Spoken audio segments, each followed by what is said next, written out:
Lu punya duit, lu punya kuasa. Ini sesungguhnya menjadi biang kerok dari munculnya sikap-sikap arogansi orang-orang tertentu, anak-anak muda tertentu, golongan keluarga tertentu, yang kemudian menilai orang lain underestimate di bawah dia. Menilai orang lain tidak ada apa-apanya dibanding dia. Kalau pikiran ini telah menghiasi kepala orang, inilah yang akan memicu sikap tindakan kekerasan dalam berbagai bentuk.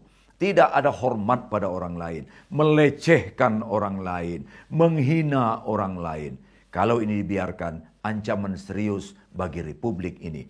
Kita akan berhadapan pada satu tatanan yang tidak beradab. Negara ini harus membangun peradaban dengan menegakkan aturan hukum secara konsisten. Mereka yang melanggar, mereka yang melakukan kejahatan, mereka yang melakukan kekerasan, siapapun dia, punya uang, punya kuasa, keturunan darah biru, dan seterusnya. Kalau dia melakukan pelanggaran, tidak. Kalau tidak, pembiaran akan terjadi, maka akan memberikan efek negatif. Membangunkan asumsi negatif bahwa bertindak kekerasan di republik ini tidak akan mendatangkan efek hukum apapun. Kalau itu sudah terjadi, ini alamat republik ini akan dilanda krisis peradaban yang serius.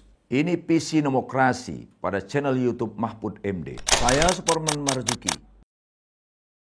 Kali ini saya akan bicara tentang relasi kekuasaan dengan kekerasan.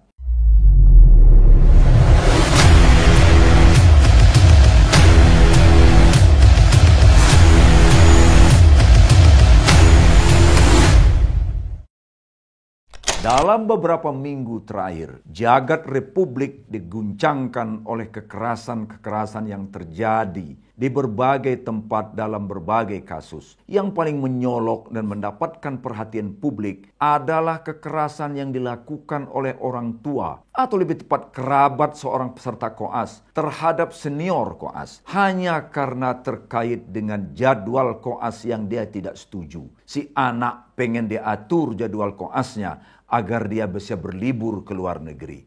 Pendek cerita, akibat protes itu, si orang tua bersama kerabatnya melakukan penganiayaan, melakukan kekerasan berupa penganiayaan terhadap koordinator koas yang mengatur jadwal-jadwal koas. Problem utamanya bukanlah sekedar kita perlu melihat penganiayaan itu sendiri, tetapi ini ada soal besar dari republik ini. Ada masalah serius dalam masyarakat kita. Apa itu? Hubungan kekuasaan dengan kekerasan. Kita bisa lihat orang-orang yang memiliki kuasa, memiliki uang, memiliki status sosial, merasa keturunan raja, merasa punya ras dominan, dan seterusnya dan sebagainya, memiliki problem psikologis untuk cenderung underestimate kepada orang lain. Cenderung menganggap remeh orang lain.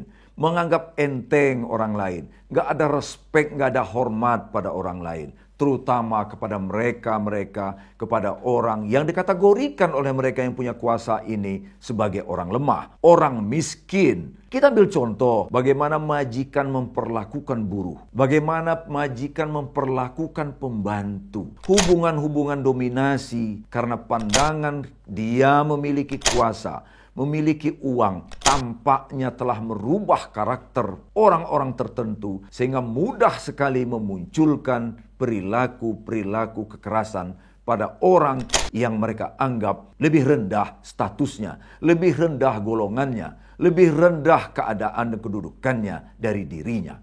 Kasus-kasus serupa sebenarnya sudah terjadi lebih dulu. Kita ambil contoh kasus Mario Dendi yang menganiaya sedemikian rupa orang lain, yang pada akhirnya membuka aib kedua orang tuanya. Karena begitu diselidiki, ternyata orang tuanya telah melakukan tindakan-tindakan korupsi yang berujung di penjaranya Rafael Alun, orang tua dari Mario Dendi. Dan kasus-kasus lain yang terjadi di Surabaya. Apa artinya ini semua? Inilah menunjukkan kesombongan, keangkuhan. Itu membuktikan bahwa perasaan pikiran memiliki power, memiliki kekuasaan, punya kuasa, punya uang, dan seterusnya itu telah memunculkan karakter sifat angkuh, sombong, sewenang-wenang yang memicu perilaku kekerasan dalam berbagai bentuk kepada orang lain. Apakah ini sepenuhnya merupakan efek dari watak keluarga, sesuatu keluarga? Bukan. Dalam berbagai riset, situasi suatu negara yang membiarkan terjadinya pelanggaran hukum, aparat penegak hukum melakukan pelanggaran tidak ditindak, penguasa yang melakukan korupsi tidak ditindak, atau orang-orang yang punya kuasa dibiarkan berlaku sewenang-wenang tidak ditindak, telah menimbulkan efek pelajaran negatif kepada orang lain. Yang dia pikirkan, kalau kita punya kuasa, kalau kita punya uang, kalau kita punya kedudukan, kalau kita keturunan orang-orang tertentu, gak usah takut melakukan tindakan apapun, karena kita akan dilindungi, karena kita akan diselamatkan oleh kekuasaan yang kita miliki. Ini berbahaya sekali. Kalau cara pandang ini telah menjadi kepercayaan umum bagi orang-orang tertentu, maka yang akan terjadi adalah kekerasan demi kekerasan, penghinaan demi penghinaan akan terus terjadi. Negara tidak boleh diam. Negara tidak boleh membiarkan. Karena negara diam, negara membiarkan sama artinya dengan negara melakukan kekerasan secara pasif. Ini yang disebut dalam terminologi internasional sebagai crime by omission, kejahatan karena pembiaran. Negara harus hadir. Negara harus mencegah, harus menindak.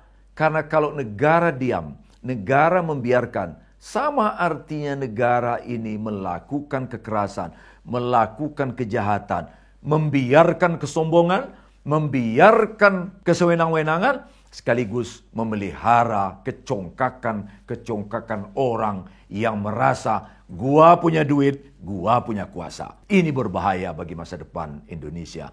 Chaos bisa terjadi. Oleh sebab itu, negara hadirlah.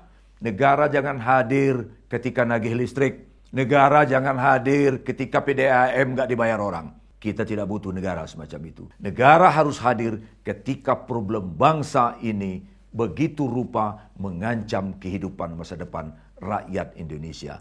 Mengancam kesejahteraan rakyat Indonesia. Saya Suparman Marzuki bicara di channel ini dalam rangka menegakkan hukum dan demokrasi sebagaimana disuarakan, diperjuangkan oleh Mahfud MD. Terima kasih telah menyaksikan tayangan ini.